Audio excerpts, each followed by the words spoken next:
Hello all. இப்போ TVK கவர்மெண்ட்டோடைய அந்த revised பட்ஜெட்டுக்கான assembly session வந்து போயிட்டுருக்கு. ஸோ அது எல்லாருமே நம்ம பார்த்துருப்போம். அண்ட் அது பார்க்குறப்ப நம்ம எல்லாருமே ஒரு சில விஷயங்கள் நோட்டீஸ் பண்ணியிருப்போம், ஒரு சில விஷயங்கள் லேர்ன் பண்ணியிருப்போம். ஏன்னா இதுக்கு முன்னாடி அசம்பிளி செஷன் அப்படின்னாலே நமக்கு ஒன்று நியூஸ் சேனல் மூலிமா அந்த என்ன நடந்துச்சுங்கிறது தெரிஞ்சுக்க முடியும், இல்லைனா அடுத்த நாள் வந்து நியூஸ் பேப்பர் பார்க்குறது மூலிமா தான் நம்ம தெரிஞ்சுக்க முடியும். எக்ஸாக்டாக உள்ளே என்ன நடக்குது அப்படிங்கிறது நமக்கு தெரியாது. பட் இப்போ இந்த செஷன் பார்த்திங்கன்னா கம்ப்ளீட்டாகவே வந்து லைவ் ரிலேயில் வந்து போடுறாங்க. ஸோ காலையிலேருந்து சாயந்தரம் வரைக்குமே கம்ப்ளீட்டாக எல்லாமே லைவில் போகிறதுனால அதை பார்க்குறப்ப இங்கே எல்லாருமே ஒரு சில விஷயங்கள் அதில் வந்து நோட்டீஸ் பண்ணியிருப்போம், சில விஷயங்கள் தெரியாது, அதெல்லாம் லேர்ன் பண்ணியிருப்போம். ஸோ அது போல் நான் வந்து இந்த செஷன் பார்க்குறப்ப எனக்கு என்னென்ன விஷயங்கள் நான் லேர்ன் பண்ணிக்கிட்டேன் அண்ட் என்னென்ன விஷயங்கள் நான் பர்சனலாக நோட்டீஸ் பண்ணேன் அப்படிங்கிறத இன்றைக்கி இந்த வீடியோவில் உங்கள் கூட ஷேர் பண்ணிக்க போகிறேன். அண்ட் இந்த வீடியோ வந்து எந்த ஒரு பொலிட்டிக்கல் பார்ட்டியை கிரிட்டிசைஸ் பண்ணுறதோ இல்லைனா ப்ரைஸ் பண்ணுறதுக்காகவோ வீடியோ கிடையாது. இது வந்து ஒரு பப்ளிக்காக வந்து நம்ம கவர்மெண்ட்டில் நடக்கக்கூடிய ஒரு விஷயத்தை பார்க்குறப்ப நமக்கு ஒரு சில விஷயங்கள்லாம் தோணும், சில சஜஷன் சொல்லுவோம், சில கமெண்ட் பண்ணுவோம், அதை பற்றி பேசுகிறப்ப நம்ம சில பாயிண்ட்ஸ்லாம் சொல்லி டிஸ்கஸ் பண்ணுவோம்ல. ஸோ அது மாதிரி தான் இந்த வீடியோ ஒரு ஃப்ரெண்ட்லியான ஒரு ஷேரிங் தானே தவிர இது வந்து ஒரு பொலிட்டிக்கல் பார்ட்டியை வந்து அஃபெண்ட் பண்ணுறதுக்கோ டிஃபெண்ட் பண்ணுறதுக்கான வீடியோ கிடையாது. நான் ஃபஸ்ட்டே சொல்லிடுறேன். And welcome to my channel. நான் உங்கள் ஏஜே. ஃபர்ஸ்ட் ஆஃப் ஆல் இந்த அசம்பிளி செஷனை வந்து லைவ் ரிலே பண்ணதுக்காக இவங்க டிவிகே கவர்மெண்ட்டை வந்து நம்ம அப்ரிஷியேட் பண்ணி ஆகணும். ஏன்னா இதுக்கு முன்னாடி வரைக்கும் அசம்பிளி நடக்கிறப்ப வந்து நம்ம அதோடைய சில கிளிப்ஸ் தான் பார்த்துருப்போம் தவிர எக்ஸாக்டாக A to Z என்ன நடக்குதுங்கிறது நமக்கு தெரியாது. அண்ட் வந்து நம்ம வந்து ஒரு நியூஸ் சேனல்லேருந்து தெரிஞ்சுப்போம், இல்லைனா நியூஸ் பேப்பர் மூலிமா தெரிஞ்சுப்போம். அதிலெல்லாம் பார்த்தோம் அப்படின்னா அந்த ஸ்டேட்மெண்ட் எல்லாமே ரொம்ப நீட்டாக க்ளீனாக இருக்கும். உள்ள எக்ஸாக்டாக என்ன நடக்குதுங்கிறத மாதிரி அப்படியே ராவாக இருக்காது. அது வந்து ஓகே இப்படி தான் இருக்குது போல இருக்குது, இந்த விஷயங்கள் சொல்லியிருக்காங்க, இந்த விஷயங்களை அப்போஸ் பண்ணியிருக்காங்க அப்படிங்கிற மாதிரி அது வந்து ஒரு ஃபேக்ட் ஓரியன்டான ஒரு நியூஸாக தான் இருக்குமே தவிர எக்ஸாக்டாக உள்ள என்ன நடக்குதுங்கிறத பார்த்து பப்ளிக் நம்ம அண்டர்ஸ்டாண்ட் பண்ணிக்கிற மாதிரியான ஒரு விஷயம் இருக்காது. அது வந்து ஒரு ஜென்ரல் நாலேஜ் அப்படிங்கிற மாதிரி தான் இருக்கும். பட் இப்போ வந்து இதை லைவ் ரிலே பண்ணுறப்ப நிறைய விஷயங்கள் வந்து ஆஸ் ஏ பப்ளிக்காக நம்மளால் தெரிஞ்சுக்க முடியும். ஒரு அசம்பிளியோடைய ப்ரொசீஜர் என்ன, அங்கே வந்து எப்படி பாலிசி வந்து மேக் பண்ணுறாங்க, எப்படி ஒரு பில் ப்ரெசென்ட் பண்ணுறாங்க, ரெசல்யூஷன் வந்து எப்படி கொண்டு வராங்க, அண்ட் அதுக்கு வந்து ஓட்டிங் எப்படி நடக்குது, டிஸ்கஷன் எப்படி பண்ணுறாங்க, டிபேட் எப்படி பண்ணுறாங்க, எப்படி கவுண்டர் பண்ணுறாங்க, எப்படி டிஃபெண்ட் பண்ணுறாங்கங்கிறது எல்லாமே நமக்கு நடக்கும்னு தெரியும். ஆனால் எப்படி நடக்கும்னு இதுக்கு முன்னாடி தெரியாது. பட் இப்போ அது எல்லாமே எல்லாராலையுமே லேர்ன் பண்ணிக்க முடியுது. ஸோ அதுக்கு வந்து மெயினாக இருந்த விஷயமே இந்த லைவ் ரிலே தான். ஸோ அதை கொண்டு வந்ததுக்கு உண்மையாகவே அவங்களுக்கு வந்து நான் தேங்க்கும் பண்ணிக்கிறேன், அப்ரிஷியேட்டும் பண்ணுறேன். பட் இது வந்து எவ்வளோ நாள் போகும் அப்படிங்கிறது நமக்கு தெரியாது. ஏன்னா இப்போ டிவிகே கவர்மெண்ட்டுக்கு இருக்கக்கூடிய ஒரு மிகப்பெரிய ப்ளஸ் ஒன்று இருக்குது. ஸோ அதுவும் கூட இதுக்கு ஒரு மிகப்பெரிய ஒரு ரீசனாக இருக்கலாம். ஸோ அது என்ன அப்படிங்கிறத நான் லாஸ்ட்டாக சொல்கிறேன். பட் இப்போ இந்த செஷன் பார்த்தப்ப எனக்கு நான் தெரிஞ்சுக்கிட்ட விஷயம், நோட்டீஸ் பண்ண விஷயம்லாம் என்னென்னு பார்த்தீங்கன்னா, ஃபஸ்ட்டு வந்து இந்த குரல் வாக்கெடுப்பு அப்படிங்கக்கூடிய ஒரு விஷயமே எனக்கு இதை பார்த்ததுக்கப்புறம் தான் தெரிஞ்சிச்சு. அதுக்கு முன்னாடி இந்த குரல் வாக்கெடுப்புனா என்ன அப்படிங்கிற ப்ரொசீஜர் தெரியும். பட் என்னோட இமேஜினேஷனில் அது வேறு விதமாக இருந்துச்சு. பட் இதில் பார்க்குறப்ப தான் ஓகே இப்படி தான் நடக்குது அப்படிங்கிற மாதிரியான அந்த அசம்பிளியோட ப்ரொசீஜர் என்னங்கிறது தெரிஞ்சுக்க முடிஞ்சிச்சு. அடுத்தது பார்த்திங்க அப்படின்னா ஒரு பில் ப்ரெசென்ட் பண்ணுறாங்க, ஒரு ஸ்கீம் கொண்டு வராங்க அப்படின்னா அதில் இப்போ இவங்க எப்படி கொண்டு வராங்க அப்படிங்கிறத தாண்டி இதுக்கு முன்னாடி என்ன அதில் இருந்துச்சு, அதில் வந்து என்ன ப்ராப்ளம் இருந்துச்சு அப்படிங்கக்கூடிய ஒரு விஷயம் இந்த அசம்பிளியில் பார்க்குறப்ப தெரிஞ்சுக்க முடிஞ்சிச்சு. அது எதில் பார்த்திங்க அப்படின்னா எக்ஸாம்பிளுக்கு இந்த கரும்பு விவசாயிகளுக்கு வந்து மானியம் தொகை கொடுத்தது சம்மந்தமாக ஒரு டிஸ்கஷன் நடக்கும். அதில் வந்து இப்போ கூடுதலாக கொடுத்துருக்கிறதா சொல்லி டிவிகே கவர்மெண்ட் சொல்லுவாங்க. ஏற்கனவே இருந்த டிஎம்கே கவர்மெண்ட்லேயும் நாங்கள் கொடுத்தோம், பட் அது வந்து கட்டுப்படி ஆகலை, அதனால தான் வந்து அந்த சாகுபடி பரப்பளவு வந்து கம்மியாயிடுச்சு அப்படின்னு சொல்லுவாங்க. அதுக்கு இவங்க டிஃபெண்ட் பண்ணி என்ன சொல்லுவாங்க அப்படின்னு பார்த்தீங்கன்னா, நீங்கள் வந்து இன்னும் கூட கொடுத்துருந்தா இந்த சாகுபடி பரப்புங்கிறது அதிகமாக இருக்கும், கரும்பு தொழிற்சாலைகளும் வந்து அந்த விஷயத்தை வந்து செஞ்சுருப்பாங்க, க்ளோஸ் பண்ணியிருக்க மாட்டாங்க. ஸோ நம்மளும் வந்து வெளி மாநிலத்திலேருந்து மகாராஷ்டிராலேருந்து தான் இப்போ நம்ம வந்து இது சுகர் வந்து வாங்கிட்டு இருக்கோம். ஸோ அந்த விஷயம் இருக்காது அப்படின்னு சொல்லுவாங்க. ஸோ இப்போ இது மூலமா என்ன விஷயம் பப்ளிக் நம்ம தெரிஞ்சுக்கலாம்னா, ஓகே ஒரு கவர்மெண்ட் அப்படின்னா இப்போ செய்கிறத தாண்டி என்ன ஏற்கனவே இருந்தவங்க செய்யலை, இப்போ செய்கிறதுக்கான மெயினான ரீசன் என்ன. ஏன்னா ஒவ்வொரு வருஷமே வந்து விவசாயிகளுக்கு மானிய தொகை அப்படிங்கிறது கொடுத்துக்கிட்டே தான் இருப்பாங்க, அவங்களுக்கு வந்து சப்போர்ட்டிங் பண்ணிக்கிட்டே தான் இருப்பாங்க. பட் எதுக்காக செய்கிறாங்க, போன வாட்டி ஏன் கொடுத்தாங்க, எவ்வளோ கொடுத்தாங்க, அண்ட் இந்த வாட்டி ஏன் அதை ஹைக் பண்ணுறாங்க, அதில் இருக்கக்கூடிய மேஜரான ரீசன் என்ன அப்படிங்கிற மாதிரியான விஷயம்லாம் இந்த லைவ் செஷனில் அந்த டிஸ்கஷன் டிபேட் போகிறப்ப தான் நம்ம தெரிஞ்சுக்க முடியுது. அண்ட் அடுத்தது பார்த்திங்க அப்படின்னா லீகல் இஷ்யூவில் நம்ம எப்படி இருக்கிறோம் அப்படின்னு சொல்லிட்டு, இப்போ வந்து இந்த மேகதாது அணைக்கு வந்து போன கவர்மெண்ட்டில் பார்த்திங்கன்னா 3 வாட்டி வந்து சுப்ரீம் கோர்ட்டில் வந்து பெட்டிஷன் போட்டிருப்பாங்க. ஃபஸ்ட்டு வாட்டி போட்டும் ரிஜெக்ட் பண்ணியிருப்பாங்க, செகண்ட் வாட்டி போட்டும் ரிஜெக்ட் பண்ணியிருப்பாங்க, அதுக்கப்புறம் ரிவ்யூ பெட்டிஷன் ஒன்று போட்டிருப்பாங்க. ஸோ அதுவுமே ரிஜெக்ட் பண்ணிட்டாங்க. யூஸ்வலாக வந்து இந்த மாதிரி லீகல் விஷயத்தை நம்ம அப்ரோச் பண்ணுறப்ப தடவை வந்து நம்மளை வந்து ரிஜெக்ட் பண்ணிட்டாலே அடுத்த வாட்டி நம்ம காஷன் ஆகிடணும், என்ன பண்ணணும் அப்படிங்கிறத நம்ம அதில் வந்து சில கரெக்ஷன்லாம் பண்ணிவிட்டு ஃப்ரெஷ்ஷாக கொடுக்கக்கூடிய பெட்டிஷனுங்கிறது ரொம்ப கரெக்டாக இருந்தால் தான் நம்ம என்ன டிமாண்ட் ப்ரேயர் பண்ணுறோம் அப்படிங்கிறதுக்கான நம்ம சொல்யூஷன் வாங்க. லாஸ்ட்டாக இருந்த டிஎம்கே ஏடிஎம்கே கவர்மெண்ட்டில் என்ன பண்ணியிருக்காங்கன்னா 3 வாட்டி போட்டு 3 வாட்டியுமே ரிஜெக்ட் ஆகிருக்கும். ஸோ அது என்ன அப்படிங்கிறது அவங்க கேட்டிருப்பாங்க. ஸோ இப்போ நமக்குமே என்ன ஒரு கொஸ்டின்னா, ஒரு பெட்டிஷன் போடுறோம், அது வந்து ரிஜெக்ட் ஆகிடுதுன்னா அப்போ அடுத்தது நம்ம அதை கரெக்ட் பண்ணி தானே போடணும். அப்படிங்கிறது இல்லாமல் 2வது வாட்டியும் போடுறாங்க. 2வது வாட்டியுமே அது வந்து ரிஜெக்ட் ஆகிறப்ப சரி மொதல் வாட்டியும் ரிஜெக்ட் ஆகிட்டு 2வது வாட்டியும் ரிஜெக்ட் ஆகிட்டு ஆக்சுவலாக அதில் என்ன ரீசன் இருக்குது அப்படிங்கிறத பார்த்துட்டு 3வது வாட்டி நம்ம கரெக்டாக கொடுப்போம் அப்படிங்கிற மாதிரி பண்ணோம். அதுவும் இல்லை அப்படிங்கிறப்ப ஆக்சுவலாக போன ஒரு கவர்மெண்ட்டில் ஒரு அட்மினிஸ்ட்ரேஷன் ஃபெயிலியராக என்ன நடந்திருக்கு, ஒரு லீகல் இஷ்யூவில் நம்ம என்ன மாதிரியான ஸ்டெப் எடுத்துருக்குறோம், அது என்ன மாதிரியான நமக்கு ரிசல்ட்டை கொடுத்துருக்கு, இந்த மாதிரி விஷயங்கள்லாம் நமக்கு ரொம்ப டீட்டெயிலாக வந்து அந்த செஷன் பார்க்குறப்ப தான் தெரிஞ்சிக்க முடியும்.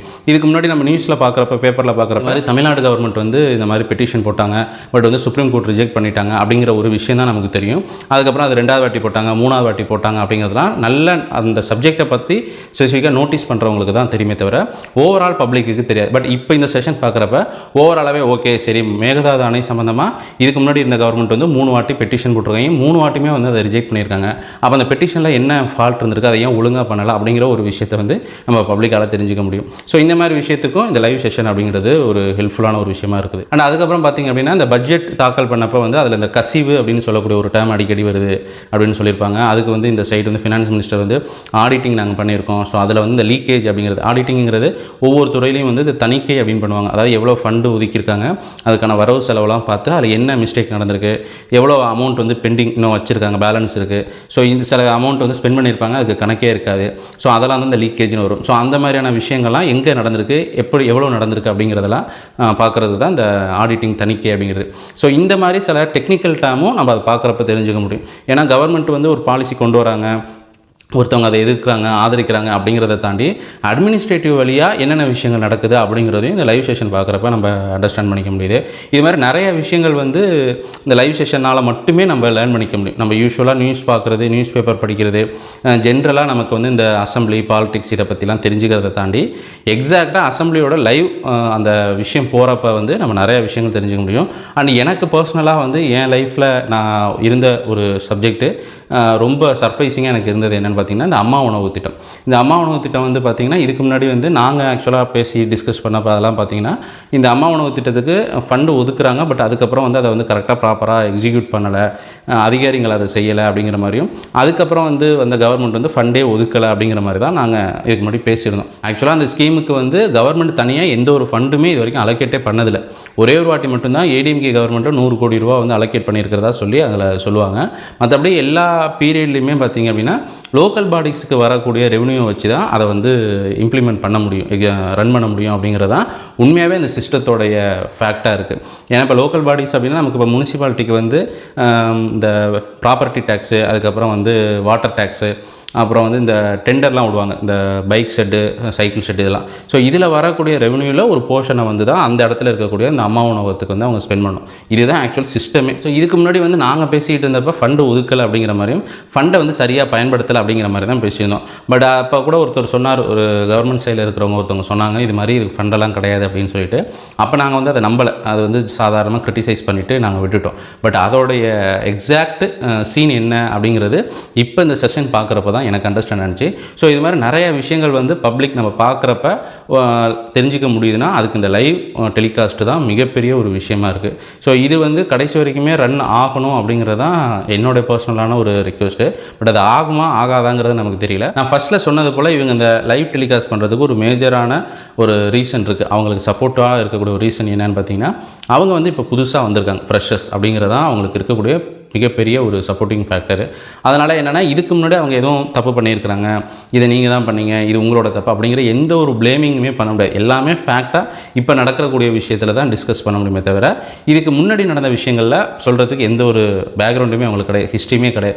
ஸோ அதனால் அது கூட ஒரு ரீசனாக இருக்கலாம். ஏன்னா இப்போ நான் வந்து டிவிகே சைடில் இப்போ நான் இருக்கேன் அப்படின்னா என்கிட்ட சொல்கிறதுக்கு ஒன்றுமே கிடையாது. பட் நான் நினச்சேன்னா உங்கள் எல்லாரையும் ஆப்போசிட்டில் இருக்கக்கூடிய அவங்கள வந்து எவ்வளோ வேணாலும் நான் வந்து ப்ளேம் பண்ணலாம். எல்லா விஷயத்துலையுமே நான் சில விஷயங்களை வந்து எடுத்து சொல்லி இதெல்லாம் உங்களோட தப்பு தான் அப்படின்னா. ஸோ அதனால் கூட இவங்க வந்து இந்த லைவ் ரிலேவை வந்து பண்ணுறதுக்கான பாசிபிலிட்டி இருக்குது. அதுதான் ரீசனாக அப்படிங்கிறது நமக்கு தெரியாது. பட் என்ன அப்படிங்கிறத நம்ம த்ரூ அவுட் அவங்களோட பீரியட் முடிகிற வரைக்கும் இருந்து பார்த்தா தான் நமக்கு தெரியும். ஏன்னா இப்போ ஃபஸ்ட் இயர் அப்படிங்கிறதுனால இதை லைவ் டெலிகாஸ்ட் பண்ணிடுறாங்க. இது ஒவ்வொரு வருஷமும் கண்டினியூ ஆகுதா, இல்லை இவங்க சைடில் வந்து ப்ளேமிங், இவங்க சைடில் நிறையா விஷயங்கள் வந்து நெகட்டிவாக மாறுறப்ப அப்போ அவங்க என்ன பண்ணுறாங்க அப்படிங்கிறத நம்ம வெயிட் பண்ணி தான் பார்க்கணும்.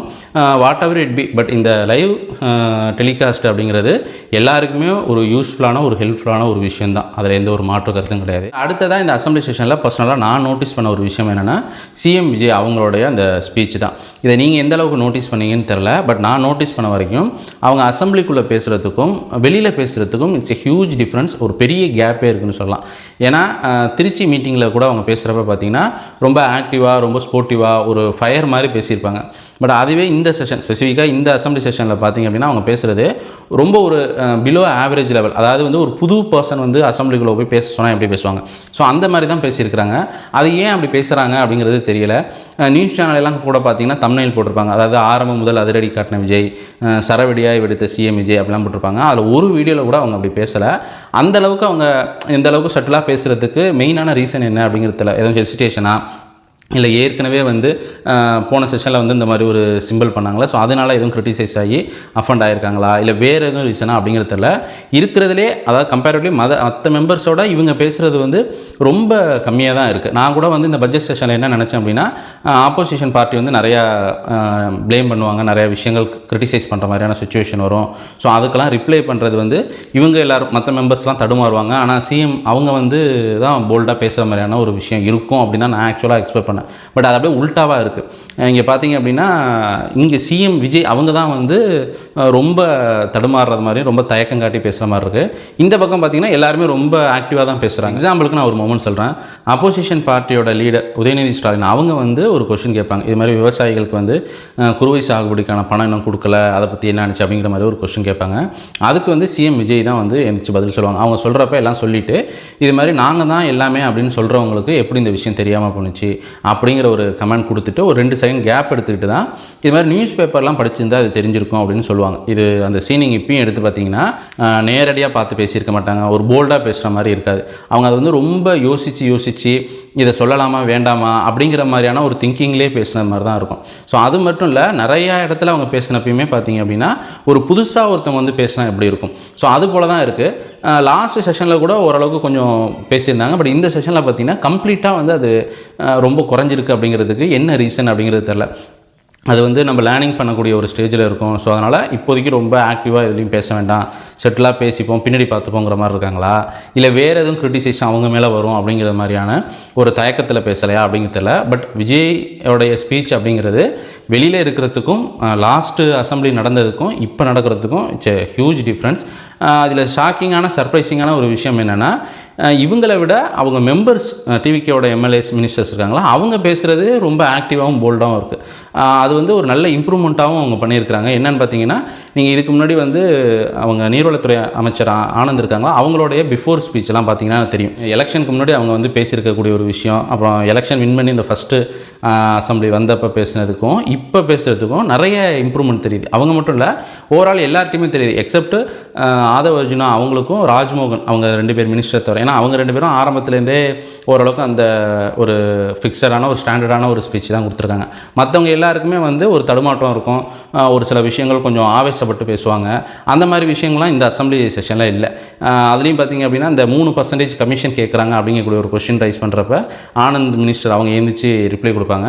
அப்போ பார்த்திங்க அப்படின்னா ரொம்ப காம்பேக்டாக அந்த நீங்கள் வந்து என்னென்னு சொல்லுங்கள், ஆதாரத்தை கொடுங்க அப்படிங்கிற மாதிரி ரொம்ப கண்ட்ரோலாக தான் பேசுவாங்க. ஆனால் அப்பயும் பார்த்திங்கன்னா அந்த சந்திரமுகியாக ஒரு செகண்ட் மாறி வரதுங்கிறது அதில் இருக்கும். ஸோ ஓவராலாகவே போன செஷனுக்கும் இந்த செஷன் பார்க்குறப்ப எல்லாருமே ஓரளவுக்கு கொஞ்சம் இம்ப்ரூவ் ஆகிருக்காங்க அப்படிங்கிற மாதிரி தான் எனக்கு தெரிஞ்சிச்சு. ஆக்சுவலாக அதுலேருந்து என்ன தெரியுதுன்னா, அவங்க ரொம்ப ஃபாஸ்ட்டாக வந்து இந்த பாலிடிக்ஸ் விஷயத்துக்கு வந்து அடாப்ட் ஆகிட்டு இருக்கிறாங்க அப்படிங்கிற மாதிரி தான் எனக்கு பட்டுச்சு. அது நான் அசம்பிளிக்குள்ளே உள்ள விஷயத்தை சொல்கிறேன். அட்மினிஸ்ட்ரேட்டிவ் வைஸ் வந்து அவங்க எப்படி பண்ணுறாங்க, பெர்ஃபார்ம் பண்ணுறாங்கிறதெல்லாம் நமக்கு இப்போ தெரியாது, கொஞ்சம் நாள் போய் தான் தெரியும். பட் இந்த அசம்பிளிக்குள்ளேயும் அந்த ரிப்ளை பண்ணுற விதத்துலேயும் அவங்க கொடுக்கக்கூடிய அந்த ஸ்பீச்லேயும் வந்து ஓரளவுக்கு கொஞ்சம் பெட்டராக தான் இம்ப்ரூவ் ஆகிருக்காங்க. எக்ஸப்ட் அவங்க அந்த மரியல் வில்சனோட அந்த தமிழ் தமிழுக்கான ஸ்பீச் மட்டும் அது மட்டும் கொஞ்சம் அவாய்ட் பண்ணியிருக்கலாம். அது மட்டும் தான் ஒரு கிரிட்டிசைஸ் பண்ணக்கூடிய அளவில் இருந்திருக்கு. ஏன்னா நமக்கு இன்றைக்கி தமிழ் அப்படிங்கக்கூடிய ஒரு விஷயம் வந்து ஒரு பியூராக ஒரு செந்தமிழ் பைந்தமிழ் அப்படிங்கக்கூடிய ஒரு விஷயம் எங்கேயுமே கிடையாது. ஓரளவுக்கு டீசெண்டாக இருக்கக்கூடிய தமிழுமே பார்த்திங்கன்னா இந்த மாதிரி அசம்பிளி செஷன், அதுக்கப்புறம் வந்து கவர்மெண்ட் ஃபங்க்ஷனில் வந்து பேசுவாங்கள்ல, இந்த இன்வைட் பண்ணுறது அந்த மாதிரியான விஷயங்கள், இல்லை பட்டிமன்றம், இந்த மாதிரியான ஒரு சில இடத்துல தான் லிமிட்டடாக வந்து அந்த தமிழ்ங்கிறது ஒரு கரெக்டான ஸ்ட்ரக்சரில் ஒரு ஆங்கில கலப்பு அதிகமாக இல்லாமல் இருக்கக்கூடிய ஒரு விஷயமா இருக்குது. ஸோ அந்த மாதிரியான ஒரு இடத்துல வந்து தமிழை வந்து கரெக்டான முறையில் வந்து பேசணும் அப்படிங்கிறது தான் ஒரு சரியான விஷயம் கூட. அதுதான் எல்லாரும் எதிர்பார்க்குற விஷயமும் கூட. ஸோ அதில் வந்து ஒருத்தவங்க வந்து ப்ளேம் பண்ணுறாங்க, ஒரு விஷயத்தை சொல்கிறாங்க அப்படின்னா அதை அவங்க கரெக்டாக அப்ரோச் பண்ணியிருக்கணும். யூஸ்வலாக வந்து இந்த மாதிரி பேசுகிறப்ப தடுமாறுறது, சில வார்த்தைகள் தப்பாக சொல்லிடுறது, இல்லைன்னா வந்து கொஞ்சம் உணர்ச்சி வசப்படுறது, இது வந்து நார்மலாக எல்லாருக்குமே இருக்கிறது தான். அதாவது ரொம்ப எக்ஸ்பீரியன்ஸாக இருக்கிறவங்களுக்கு கூட இருக்கும். ஏன்னா வந்து அவங்களுக்கு இருக்கக்கூடிய பர்சனல் ப்ரெஷர், அப்புறம் மீடியாவுடைய கொஸ்டின்ஸு, அதுக்கப்புறம் வந்து அந்த கூட்டம், இதெல்லாம் வச்சு இது எல்லாருக்குமே இருக்கும். இது வந்து நீங்கள் நல்லா பார்த்தீங்கன்னா பெரிய பேச்சாளர்களுக்கு கூட இந்த மாதிரியான சில தடுமாற்றம் வரும். ஸோ அதுலலாம் எந்த ஒரு பிரச்சனையும் கிடையாது. பட் அதை ஒருத்தவங்க வந்து அட்ரஸ் பண்ணுறப்ப அதை நம்ம ரிசீவ் பண்ணிக்கிட்டு, ஓகே இதை நான் ஒத்துக்கிறேன், இதை வந்து நான் சேஞ்ச் பண்ணிக்கிறேன், என்னுடைய சர்க்கிள்ங்கிறது இப்படி தான் இருந்துச்சு, ஸோ அதனால் எனக்கு கொஞ்சம் தடுமாற்றமாக இருக்குது அப்படிங்கிறத அவங்க சொல்லியிருக்கணும். இல்லை அப்படின்னா அவங்களே கூட வந்து ஒரு அஃபண்ட் பண்ணியிருக்கலாம். என்னென்னா இப்போ நீங்கள் பேசுகிறப்பெல்லாம் கூட சரியாக பேசுனீங்களா, நீங்களும் இந்த மாதிரி தான் தப்பாக பேசுகிறீங்க அப்படின்னு அப்படி கூட ஒரு விதத்தில் அஃபண்ட் பண்ணியிருக்கலாம். பட் அவங்க வந்து ரெண்டுமே இல்லாமல் சம்மந்தமே இல்லாமல் ஒரு டைரெக்ஷனில் போய் லாங்குவேஜுக்கும் ரிலீஜியனுக்கும் கனெக்ட் பண்ணுற மாதிரியான ஒரு விஷயம் வந்து அங்கே பேசியிருக்காங்க. ஸோ அது வந்து கம்ப்ளீட்டாக அவாய்ட் பண்ணியிருக்க வேண்டிய விஷயம். பட் அடுத்த நாளே பார்த்திங்க அப்படின்னா அவங்க வந்து அதை ரீகால் பண்ணிக்கிட்டு, இல்லை நான் வந்து இனிமேல் சரி பண்ணிக்கிறேன், கம்பேக் கொடுக்குறேன் அப்படிங்கிற மாதிரி சொல்லிட்டாங்க. ஸோ அது ஒரே ஒரு விஷயம் மட்டும்தான் கொஞ்சம் நெகட்டிவாக அவங்க சைடில் இருக்குது. மற்றபடி எல்லாருமே ஓரளவுக்கு பெட்டராக தான் பர்ஃபார்ம் பண்ணியிருக்காங்க இந்த செஷனை பொறுத்த வரைக்கும். அண்ட் ஓவராலாக அந்த அசம்பிளி செஷன் பார்க்குறப்போ ஒரே ஒரு விஷயம் மட்டும் கிளியராக அண்டர்ஸ்டாண்ட் பண்ணிக்க முடியுது. 2031 வரக்கூடிய எலெக்ஷன் வந்து அந்தளவுக்கு ஸ்மூத் அண்ட் ஃபேராக இருக்க போகிறது இல்லைங்கிறது. நிறைய ட்விஸ்ட் அண்ட் டர்ன்ஸு, நிறைய டென்ஷன் ஏற்படுத்தக்கூடிய ஒரு எலெக்ஷனாக தான் 2031 எலெக்ஷன் இருக்க போகுது. ஏன்னா இந்த டிவிகே கவர்மெண்ட் இவங்களோட இந்த இம்ப்ரூவ்மெண்ட் க்ரோத்தெல்லாம் பார்க்குறப்ப இவங்க திருப்பி வந்து கண்டினியூ பண்ணுறதுக்கான ஹார்ட் ஒர்க்கு, அந்த எஃபர்ட்டுங்கிறத கண்டிப்பாக போடுவாங்க அப்படிங்கிற மாதிரி தான் தெரியுது. அண்ட் இந்த பக்கம் வந்து அப்போசிஷன் பார்ட்டி டிஎம்கே அவங்க வந்து இந்த வாட்டி லூஸ் பண்ணதை வந்து ஒரு மிகப்பெரிய அளவில் ஒரு ப்ரெஸ்டீஜியஸ் இஷ்யூவாக தான் எடுத்திருக்காங்க. ஏன்னா இதுக்கு முன்னாடி வரைக்குமே இவங்க வந்து தோற்றது எல்லாமே ஏடிஎம்கே அப்படிங்கிற மாதிரி தான், டிஎம்கே ஏடிஎம்கே அப்படிங்கிற மாதிரி தான் இருக்கும். பட் இந்த வாட்டி கம்ப்ளீட்டாக வந்து புதுசாக வந்த ஒரு கட்சி, அதுவும் வந்து இந்த அளவுக்கு ஒரு பொலிட்டிக்கல் எக்ஸ்பீரியன்ஸ் எதுவுமே இல்லாத ஒரு கட்சிகிட்ட வந்து டோட்டல் பார்ட்டி, ஏன்னா ரூலிங் பண்ணிகிட்டு இருந்த தங்களோட கவர்மெண்ட்டையும் கொடுத்துருக்காங்க. அண்ட் அது மட்டும் இல்லாமல் ஃபார்மர் சீஃப் மினிஸ்டர்ஸ் மு க ஸ்டாலின் அவங்களுமே வந்து தோற்றுருக்காங்கிறப்ப இதை வந்து இவங்க ஒரு ப்ரெஸ்டீஜியஸ் இஷ்யூவாக எடுத்துக்கிட்டு 2031 வரக்கூடிய எலெக்ஷனில் வந்து அவங்க ரொம்ப ஒரு ரிகோரஸான ஒரு என்ட்ரியாக தான் கொடுப்பாங்க. இன்னொன்று அவங்களுக்கு வந்து நம்ம தமிழ்நாட்டு மக்களோட அந்த பல்ஸ் தெரியும், என்னென்ன விஷயங்கள் செய்யணும் செய்யக்கூடாது அப்படிங்கிற அந்த பொலிட்டிக்கல் ஸ்ட்ராட்டஜி அப்படிங்கிறது அவங்களுக்கு நல்லாவே தெரியும். ஸோ அவங்க கொடுக்கக்கூடிய அந்த டிஃபெண்டிங் அப்படிங்கக்கூடியது ஒரு மிகப்பெரிய அளவில் இருக்கும். அண்ட் அதுக்கப்புறம் பார்த்திங்கன்னா ஏடிஎம்கே வந்து ஏற்கனவே வந்து 2 வாட்டி வந்து இப்போ லூஸ் பண்ணிட்டாங்க. ஸோ இப்போயே அவங்களுடைய பார்ட்டிங்கிறது ஓவராலாக வந்து ஒரு வீக்கான ஒரு சுச்சுவேஷனுக்கு போயிட்டு, ஸோ இதுக்கப்புறம் அவங்க அதை ஓவர் கம் பண்ணி அவங்க ஒரு பார்ட்டியாக வந்து கம்ப்ளீட் ஆகி அவங்க வந்து 2031 வந்து இவங்க 2 பேருமே ஓவர் கம் பண்ணிட்டு வரதுங்கிறது அது ஒரு மிகப்பெரிய ஒரு சேலஞ்சு. ஸோ அதையும் அவங்க எப்படி ஃபேஸ் பண்ண போகிறாங்க அப்படிங்கிறது தெரியல. ஸோ இந்த மாதிரி 3 பேருமே வந்து அவங்களோட ஃபுல் பொட்டன்ஷியலை வந்து 2031 எலெக்ஷன் வந்து ஃபேஸ் பண்ணும். ஸோ அப்படி இருக்கிறப்ப அந்த எலெக்ஷன் வந்து கண்டிப்பாக வந்து ரொம்ப இது வரைக்கும் பார்த்து நம்ம எலெக்ஷன் மாதிரி இருக்க போதில், 2026 இப்போ பார்த்த எலெக்ஷன் மாதிரி இருக்க போதில், அது வந்து ஒரு சினிமேட்டிக்காகவும் ரொம்ப ஒரு சஸ்பென்ஸ் த்ரில்லர் படம் மாதிரி தான் அது இருக்க போகுது. ஸோ அது என்ன ரிசல்ட் கொடுக்குது, அதுக்கு இடைப்பட்ட காலத்தில் என்னென்ன விஷயங்கள்லாம் நடக்குது, மாற்றம் வருது அப்படிங்கிறத நம்ம வெயிட் பண்ணி பார்ப்போம். அண்ட் இந்த வீடியோவை பற்றி, இந்த அசம்பிளி செஷன் பற்றி உங்களோட ஒப்பீனியன் என்ன அப்படிங்கிறது நீங்கள் கீழே கமெண்ட் பண்ணுங்கள். அண்ட் வேறு ஒரு வீடியோவில் உங்களை சீக்கிரம் வந்து பார்க்குறோம். அது வரைக்கும் ஸ்டே டியூன். பாய்.